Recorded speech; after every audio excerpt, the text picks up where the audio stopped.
Yeah, I agree with you because that seems to be the problem across the continent. We're a continent of old leaders and people who just don't want to step down and move away. And if you look at the countries that are doing better today, it's the ones that are voting in younger leaders and giving them an opportunity to come in and bring new ideas to the party. But I think this will take us to a whole nother interview if we just explore that particular concept. But I want to touch on something very quickly, and that is that what Bobby Gottsell said in an interview that I just did with him recently, and he said that it's very important if you look at this older generation who were in the transition and are now sitting still in the same position, and not making space, not making way, not making the opportunities for another younger cohort to come in. He said it's very important for us to start holding them to account, and especially holding the boards of companies, business companies especially in South Africa, hold them to account for the failure to realize the visions that had materialized during the transition, but which have failed miserably in terms of implementation and a full realization of those particular dreams. He agreed. He said that, if we're going to find social justice, we have to start holding people accountable. But Songezo, it is only the young people who are pushing for this accountability. From within business, and you speak about, in your book, you speak about ethics, you speak about a moral direction. Within business, there needs to be the drive also, because business is a very strong component and a very strong arm that can twist the state. Shouldn't there be some kind of a direction in that way as well? Because if we think of state capture, it didn't happen alone. It happened with business partners as well. So there needs to be a shift, a change, not only in terms of the ordinary people, but the way in which business does business in South Africa. So my own view is that the transformation needs, people like to be led and move with the tide, right? If you have in politics people who say it is okay for business to play a particular role, business will play that role, believe me, right? People in business are actually not as stubborn and as powerful as much as we give them, right? These often are scared and worried people because they don't want to offend the president. They don't want to offend Minister so-and-so. They don't want to offend, never want to offend, right? They don't. So let me give you an example of why this is important. I'll make an example about ABSA. So many people don't know this, but ABSA at some point was no longer sponsoring rugby. That sponsorship was hundreds of millions per year.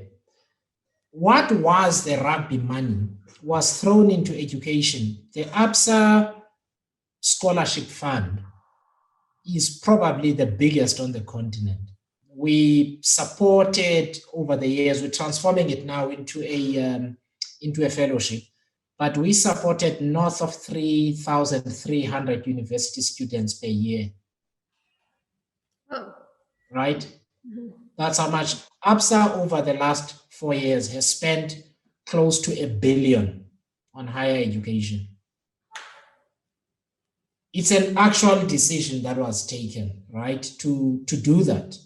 And so right across all the universities, the deans of students working with various faculties pick students every year. And basically what people get is a phone call that says, your fees are settled for this year. And those are people that fall in the strata that can't get an NSFAS loan and also can't afford a bank loan either. So they can't fall between the cracks. We do that in South Africa. We do that all across the continent, right? That's one thing. But as you can see, you and I know how big our problems are. That's a drop in the ocean still. You know what I mean? It's a drop in the ocean. So what you need is a social transformation so that the policy thinking and framework in government allows a more expansive social participation by government, by business, right? Both in terms of lifting up smaller businesses and encouraging entrepreneurialism and creativity in the economy because it's good for GDP growth, but also in terms of incentivizing large businesses to do more. Okay, I'll give you a second example. I worked in mining. I left out of frustration, not with the mining companies, but with the government, because they insist on the mining companies doing CSI and doing something called the social and labor plan, where what the municipality tells you to do is different from what the community is demanding you do. And if you don't do what the municipality is telling you to do, they take away your license. But you say, but the community wants X. They say, no, it's not in the plan, do that, right? The system doesn't work. So all I'm saying is, as much as everybody in business will give you a long list of things like I've just done with ABSA, and you will say, oh, wow, that's nice, but it's a drop in the ocean. If you don't transform the thinking of the state and put the right incentives and penalties in the business environment, you are not going to have the transformation. Business can't act outside of the institutional framework that is there. So if we did bursaries in mining, by the way, we were told they don't count towards a mining charter. Wow. Do you really want to say that? But that's how the system works, right? We've got a broken system. And so we have to transform the political and policy landscape. Business will follow. Business people act within the institutional and policy framework that is there. They will complain, and as long as you listen to them and you explain what you're trying to do, and you try and make sure that there's a bit of consensus, but ultimately, as a leader of society, with all of these needs that you've got to serve, you've got to provide very strong direction and say, this is what we're going to do now. When I spoke earlier about the ANC's loss of capacity, that's what they have not been able to do. And you've got the DA on the other side saying, no, the government must get out of the way, give everything to business. Really? The same guys from state capture, the same fellows. You can't. Well, even the auditors were in on it. It's like, no, right? So that's my view, Koresha, is that business can only follow the direction of the political and social momentum. Without that, business is always going to play a limited role, a defensive role where it only looks after its interests and never meaningfully participate in social transformation. The second thing that must happen is that in terms of the leadership in business, I really honestly think that once you start having younger chief executives and managements and boards, that's when you will see the transformation. But if you were to do a quick and dirty survey of the top 30 board members on the JSE in terms of age demographic, you and I know exactly what we will find. But my question then is that if we're going to wait for the state to put the laws in place, that means that we as individuals, as ethical individuals, are not prepared to up the game. We want to be regulated by law and not by ethics. That's a problem. How do you then deepen democracy and deepen social justice in a society where the value and the ethics and the morality is not prioritized over the law? So, Koresha, so I agree with you, by the way. So let me give you a couple of examples. So at ABSA, there is a Gini coefficient that has to be measured every year and adhered to. The difference in pay between the highest paid individual and the lowest paid individual, right? In order for us to manage the inequality in our own ecosystem. Every year we do reviews in terms of differences in pay between men and women, between black and white people, and so on. And we give what is called out of cycle increases, because you realize, you're having this imbalance, you're entrenching these inequalities again. In performance management, one of the things I get is a graph that shows how the managers rated the different races, and you can already see some patterns there. And you've got something called a consistency check, where you have to challenge each manager. Why have you given higher ratings to all your male staff, but all your females are? It's not possible. How is that? That those are the ratings that you've done, right? So there are all of these things that various companies do. The only thing I'm saying, Kuresha, is that we will never have the momentum. You know, there was a time when Madiba would visit a company and say, I want you to build a school. And the people couldn't say no. Right? Like they might to make a plan. And what I said about the ministry and social capital thing that I spoke about, both for politicians and people in business, is that when you don't have that willingness to follow a lead, and our current president has lost a wonderful opportunity. There was a time when business people were like, some of them even writing op-eds and saying, Tuma Mina, he never tumaed them. He was not bold. You know what I mean? So seriously, Kuresha, I sit at BLSA, at BUSA, and all of these organizations. People want to be led by the politicians. And they want a bold leader. They want a bold leader. Somebody Bold. who was prepared to take the steps. And people often say in these meetings, we don't have to like what he's telling us, but can he just be clear about what he wants? That's all. So I think I agree with you, because I got that in another interview as well, because when I asked, I can't remember who it was, but it was also a recent interview. Oh, it was Raymond Parsons. When I said to him, yeah, if you were sitting in front of President Cyril Ramaphosa, what would you tell him? He said, I would tell him, be bold in your decision making. And that's the exact words that he used. Coming to the conclusion now, to the very present that we are in, and that is COVID-19 South Africa. How do you see the role of business at this particular time, the role of the state, and what do you envision business should do in terms of moving South Africa and impacting on the state, again, in terms of taking us out of this rut that we are in? So I think for the first time in a long time, we have an opportunity to collaborate, and I'm really saying collaborate in a really meaningful way. I have not in a while seen business trying to come to the party in the way that business has done. We ourselves have done a lot at ABSA, and I know other organizations have done, and the willingness to do that is there, and I'll explain why. A bank, for instance, has something called fee income and net interest income. If the rest of society is not doing business, it's very bad news for the bank. It's extremely bad news for the bank, because every time you put your card in an ATM, and so people have to have money to do things with, right? If they don't, the bank is gone, right? So there is a convergence of interests because we in this together. We are desperately hoping that people don't get retrenched, because if they do, we're gonna have to kind of sit with all of this housing stock that we can't sell to anyone, and so on. You understand? So there is, and that is where the bold leadership is required, right? And I feel that the willingness and the goodwill is there.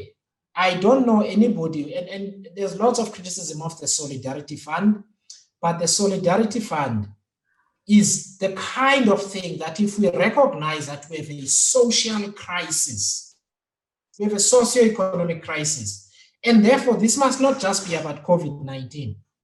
Can we be in crisis mode for the next 5 years? Till we build the country. Right? Yes. Can we just, this crisis is not just COVID. Before COVID, we already had high unemployment, we're in crisis. So let's keep the project management and the collaboration and people bringing in things to the party and so on. And I think that's what is going to help us. What does not help is a political leadership that, as I'm glad other people have said so, that does not want to be bold in the right way. And I personally have been in conversations with politicians and policymakers in my personal capacity where I've said much of the same. I said, The next time the president walks into a meeting with business, have 5 priorities. But you know what? Actually, after that, you must say on Monday, please talk to this guy. Here's a number. Make it happen. I want a committee together with you and whoever in the unions by the end of next month. And within a month, I want to report to Parliament on what we're doing. That doesn't happen. A lost opportunity, right? And I hope that, for me, I refuse to talk about COVID, Croatia, because we had a crisis before COVID. Yes, I agree with you. We must recognize that we're going to have a crisis for a long time. We need to be in crisis mode for the next 5 years with the same energy and speed that we put into COVID. Let's just keep like that. Well, thank you very much for those insights, Songezo, because it really puts a lot of things into perspective. And I appreciate that you bring this very hard point forward, that what's the point of only talking about COVID when we really did have a crisis before, and COVID just exacerbated it and perhaps made very many things transparent, which people were not willing to talk about. So as the final nail in this particular discussion, and that's coming to one of your old professional traits, and that is as a journalist, what has been the role of journalists in the South African scenario, basically, and going forward? Sure. I feel that journalism has declined, and it's not even something that I say with the benefit of looking back. No, even when I was in the newsroom, journalism was declining, in the sense that, in other countries, and here in South Africa, in the 80s and 90s, journalism had deep ethical roots. These people were almost activists, right? They knew what was right, and they didn't have this both side. I mean, depending on which paper it was, obviously, but it didn't have this, well, on the one hand, this, on the other hand, this, and therefore I'm not going to say what the right and the wrong thing is, right? And journalism has been captured itself by the political class. And journalists use the same language the politicians use, the same language that people in business use. It's lost its independence at its core. And so journalism is unable to play the social transformation catalyst role that it needs to play. And when a journalist attempts to do journalism in that way, the rest of, even the younger people, sort of your activist young people, say, you're supposed to be neutral. No. When I was at Business Day, I never wanted to be neutral. I wanted to be fair, not neutral. If something is wrong, it's wrong. If I need to call out a lack of care by either businesses, I will tell you my scariest column, because that lobby is very strong. So there was a time, I think in 2015, when the Israeli army attacked and destroyed Gaza. So I wrote a column, and I really expected to be beaten up the following week. It never happened at all. It never did. I never got a single letter complaining that, why are you criticizing Israel? And I realized it's got to do with consistency. Yeah. If you're an equal opportunity criticizer of people, try and box you into saying, oh, but you never, and then they find that, no, actually he did.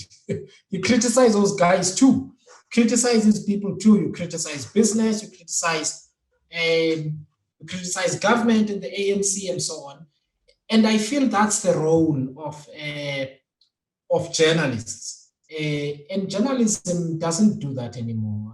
We palsy up with the politicians on Facebook, and you just think, I mean, you're not supposed to be enemies, but like, no, you are the fourth estate. You are supposed to, in your mind, to represent the people who otherwise do not have a voice.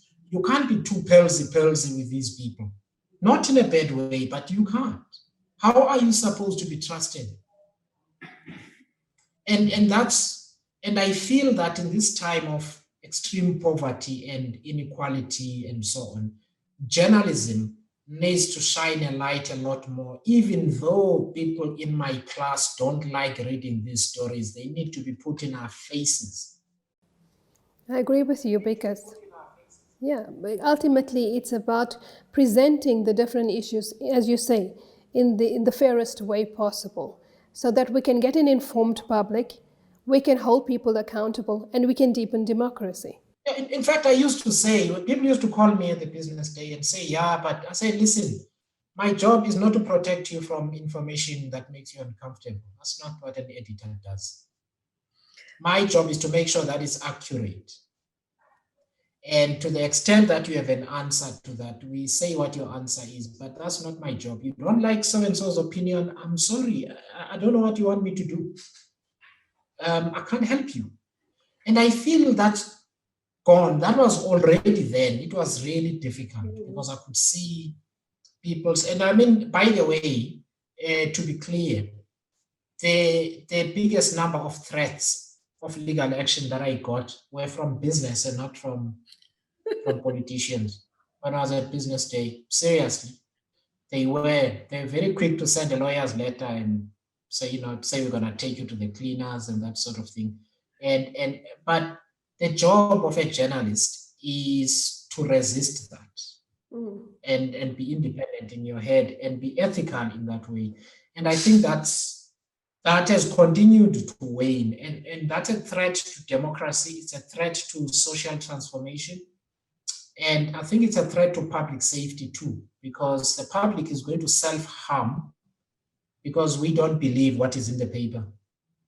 Yeah, ultimately, the decline of ethics, I mean, is from the bottom right till the top, and it comes through because we see it filtering through from the top. People just forget then that there is a better way. There is a different approach that one can take.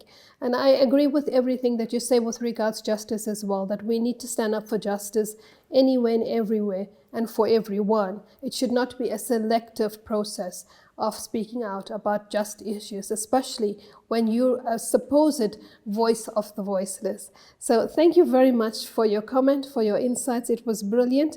And we look forward to chatting with you again if you will give us this time. No, thank you. I appreciate it. Thank you. Thank you, Songezo. Have a good day. Okay, bye-bye.